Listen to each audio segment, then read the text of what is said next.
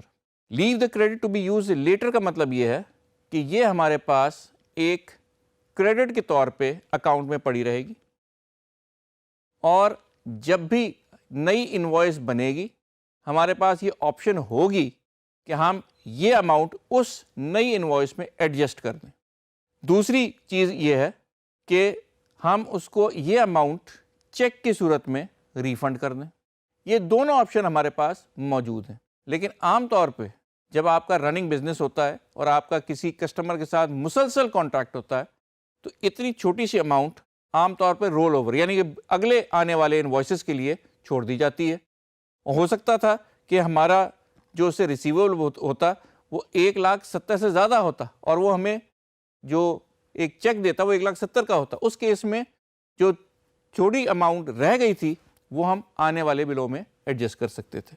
اس case میں اس نے ہمیں اوور پیمنٹ دے دی ہے اور ہمارے پاس آپشن موجود ہے کہ ہم اس کو آنے والے کسی بھی انوائس پہ اس کو جو ہے استعمال کر سکتے ہیں. پہلی صورت میں ہم یہ کرتے ہیں کہ ہم اس کو ایک نیکسٹ انوائس میں استعمال کر کے دیکھتے ہیں. ہمارے پاس اوور پیمنٹ ہے $780 کی، یاد رکھیے گا. اب جیسے ہی ہم نے اسے سیو اینڈ کلوز کہا یہ ہمیں 3 آپشن دے رہا ہے. یہ کہتا ہے کہ اس کا کریڈٹ میمو بنا دو. کریڈٹ میمو کا پورا ڈیٹیل ایک لیکچر آپ نے سنا ہوا ہے اور ہم چاہیں تو اس کا کریڈٹ میمو بنا سکتے ہیں اور اپنے پاس ریکارڈ کر سکتے ہیں، لیکن فی الحال ہمیں اس کو بنانے کی ضرورت ہی نہیں ہے. کیوں؟ ہمیں پتہ ہے کہ فوری اس کی ریکوائرمنٹ آئے گی اور ہمیں اس کو ایک نئی انوائس بنا کے دینی ہوگی. تو ہم کہتے ہیں کہ فی الحال بنانے کی ضرورت نہیں ہے. اگر ہم سے غلطی ہو گئی تو ہم اسے کینسل کر سکتے ہیں، لیکن ہم سے کوئی غلطی نہیں ہوئی. We know that we have to pay ہم اے کریڈٹ آف $780. وہ ہمیں پتہ ہے، ہم اسے اوکے کر دیتے ہیں. اب اس کسٹمر کو ہم نے $780 دینے ہیں. فوری طور پہ اس کی ایک انوائس ہمارے پاس آ گئی. اس نے کوئی ہم سے چیز خریدی اور ہم اس کا ایک انوائس کریٹ کرنے کے لیے پہنچ گئے. سب سے پہلے ہم نے اپنا وہی کسٹمر سلیکٹ کیا، کرس بیکر.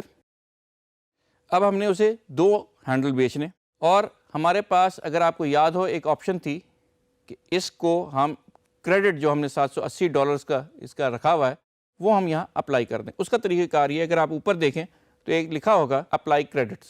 ہم نے اپلائی کریڈٹس کو دبانا ہے اور جتنا بھی کریڈٹ اس کا بچا ہوا وہاں پڑا ہے وہ سارا کا سارا افیکٹ میں آ جائے گا اس انوائس کے اوپر. Let's do it. اچھا، جیسے ہی آپ اسے کہیں گے وہ کہے گا کہ یہ جو آپ نے پوری کی پوری انوائس بنائی ہے اسے ہم ریکارڈ کریں گے. یو سے یس. آپ نے اسے کہہ دیا یس. اب یہ ہمیں یہ بتا رہا ہے کہ ہمارے پاس اویلیبل کریڈٹ کون کون سے ہیں. ہم اس کا پہلا والا کریڈٹ استعمال کرتے ہیں اور کیونکہ اس کی اماؤنٹ اتنی کم ہے کہ یہ تقریباً آپ کی پوری انوائس کو کور کر لے گا تو آپ کو اندازہ ہو جائے گا کہ اس نے اس پوری انوائس کے لیے کوئی پیسہ بھی نہیں دینا. اور یہ جب تک چلتا رہے گا جب تک کہ اس کے پاس کریڈٹ میں چیزیں موجود ہوں گی. ہم نے اسے $780 کا کریڈٹ دیا تھا، لیکن یہ تمام کریڈٹس اسے اوور پیریڈ آف ٹائم مختلف اور جو اس سے ہم نے پیسے لیے ہوئے ہیں اور اس کے اندر ہم نے ڈالے ہوئے ہیں وہاں سے آئے ہوئے ہیں. اس لیے ہم کہیں سے بھی اس کی یہ اماؤنٹ سلیکٹ کر سکتے ہیں. ابھی ہم اگر دیکھنا چاہیں تو ہمارے پاس وہ 780 والا بھی کریڈٹ موجود ہے. فی الحال ہم اسے چاہے تو اوپر والا بھی سلیکٹ کر لیں، لیکن just for example we are going to take the $780 credit. یہ وہ کریڈٹ تھے جو ہم نے اپنے کریڈٹ میمو کے تھرو بنائے تھے. یہ وہ کریڈٹ ہے جو کہ ہم نے ابھی اپنے سسٹم کو کہا ہے کہ تم اپنے پاس رکھو.